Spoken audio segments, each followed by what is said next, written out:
Good morning, Mr. HERFRIED LEITNER. You're representing TTS, Transport Trade Service GmbH, in the function of General Manager. Thank you for accepting our interview. Your voice is very important to us. My name is Karin Vogelsam. I'm Project Manager of Eemshaven Port. If you agree, I will start now with my 3 questions. Absolutely, zero problem. Continue. Thank you. From your point of view, what are the possibilities or advantages of using e-fuels in Danube shipping? You as expert. The possibilities are of course extremely wide to find another source of energy. The advantages, from a technical point of view, there might be some advantages for the ship owners in respect with respect to cost reduction or cost development in general, but the advantages are rather on the side of the environmental impact, which our industry is forcing, or which it has. So I think we all are clear about that. Greening is a big part of our efforts, which we have to do in the next decade.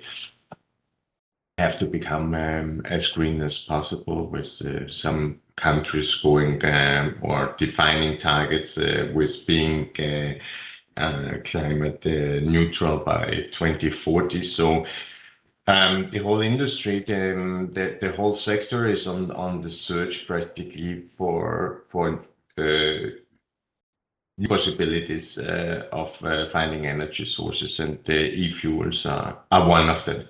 So e-fuels are a possibility. There are some advantages as far as we can see. It's always a question, of course, about the technical development and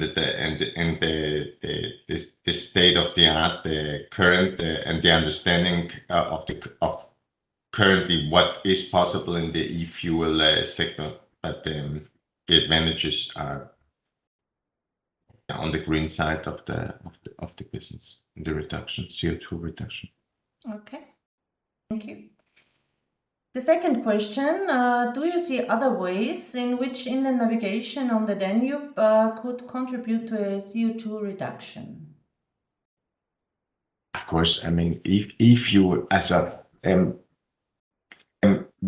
very clear yes, there are the possibilities already today, which there are, yeah. But then we have also to understand that CO2 is not everything. I mean, at the end, we are talking about greenhouse gas emissions. Yeah, so that means we are talking not only about the CO2 itself, but we are talking also about the nitrogens. We are talking about the particulate matters. So we are talking about more factors.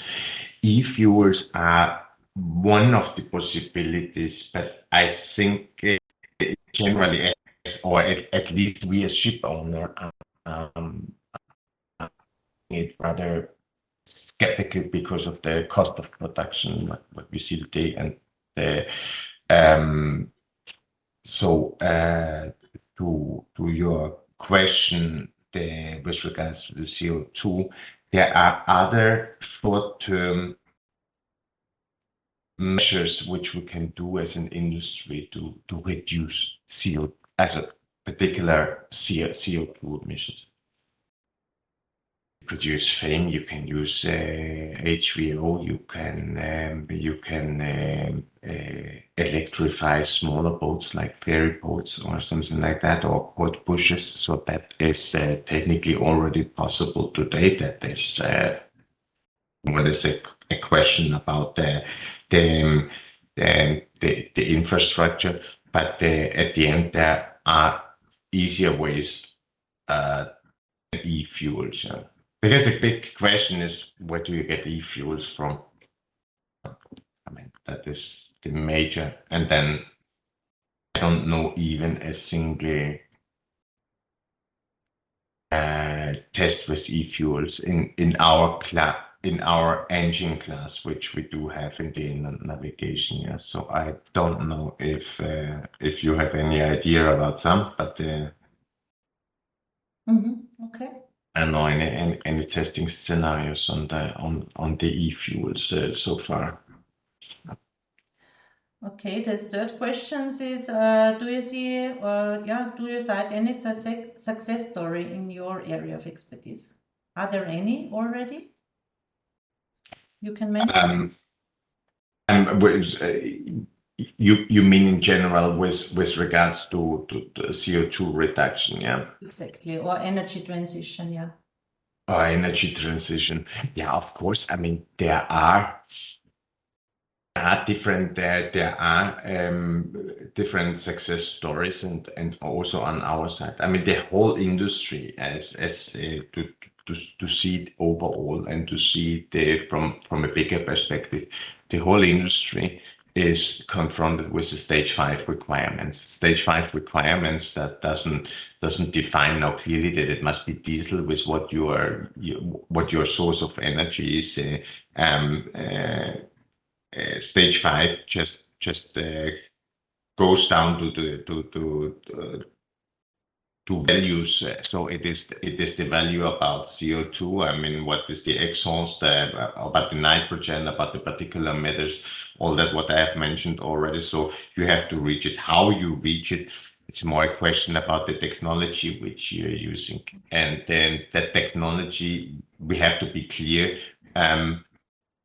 must also be available wherever you are sailing, in your sailing spectrum which you have, yeah. And there the Danube is of course quite difficult. I mean, when you have our vessels or our field of activities, then we are sailing practically from kilometer zero, from the Black Sea up to the end, the complete end in Kelheim to fulfill our contracts.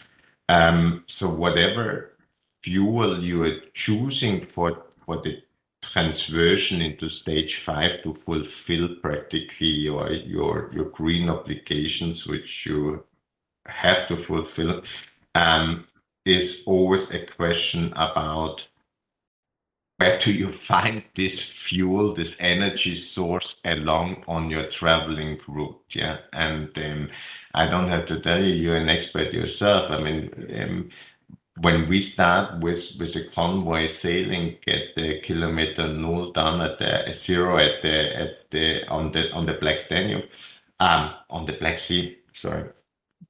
And then we are sailing with a 9 convoy, yeah. So that with a convoy of 9 barges and the push boat, you can also only sail into Serbian territory. Then for the German territory, you can use 6 convoys, and for the Austrian territory, you can use 4 convoys, and for the German territory, you use then very small push boats.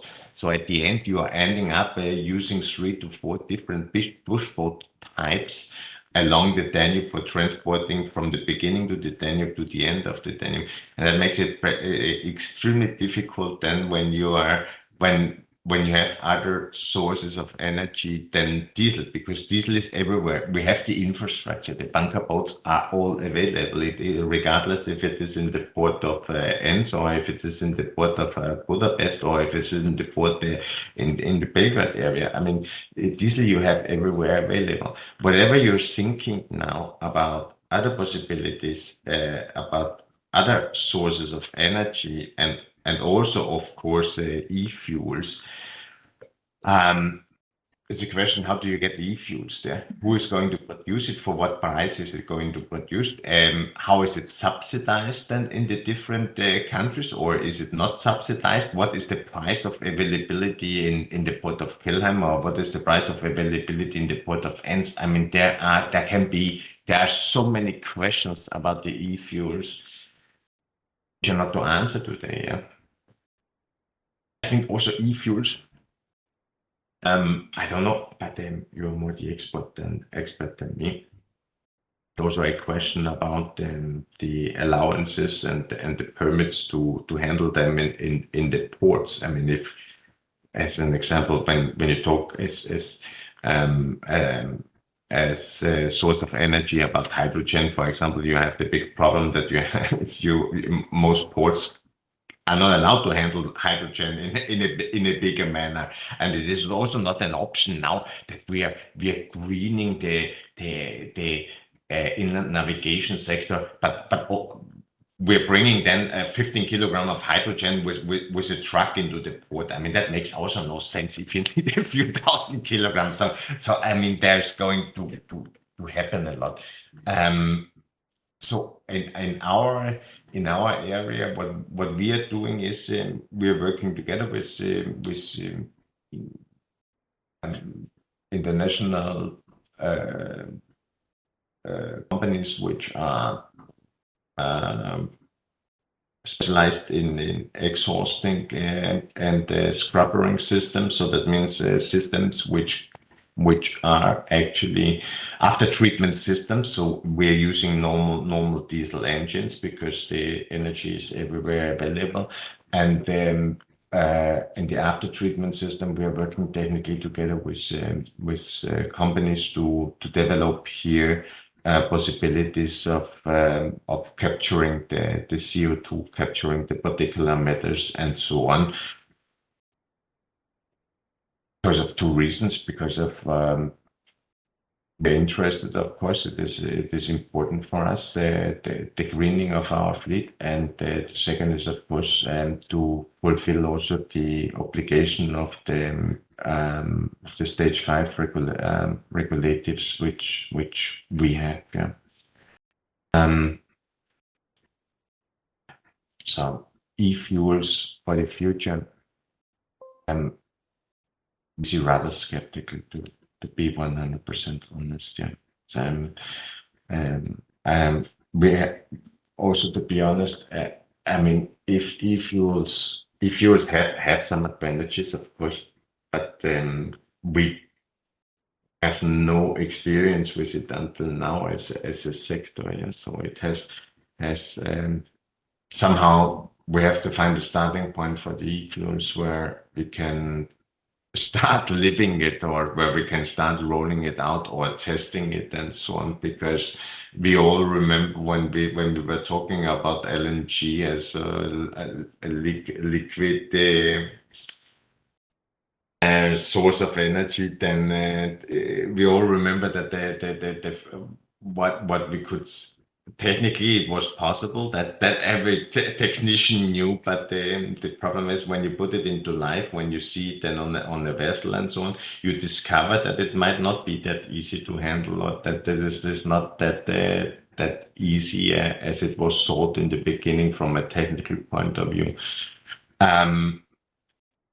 So, and then that is also, I think, what we have to do with if e-fuels should pick up, then e-fuels need to be introduced to the industry, and the countries have to come together and find a way how the infrastructure should be constructed in the future. Okay, thank you very much for these very interesting answers. We see that Danube region or inland navigation is completely different than sea shipping. Do you have other problems or other issues to solve? Yeah, that's might be right, but the ocean shipping also, I think e-fuels are also not. It's more methanol what the ocean is going for, driven by or pushed by Maersk and other big shipping liners, right? Okay. Yeah. Thank you very much for your interview, and have a nice day. Thank you very much, Mrs. Hodgson. Ciao, goodbye. Bye.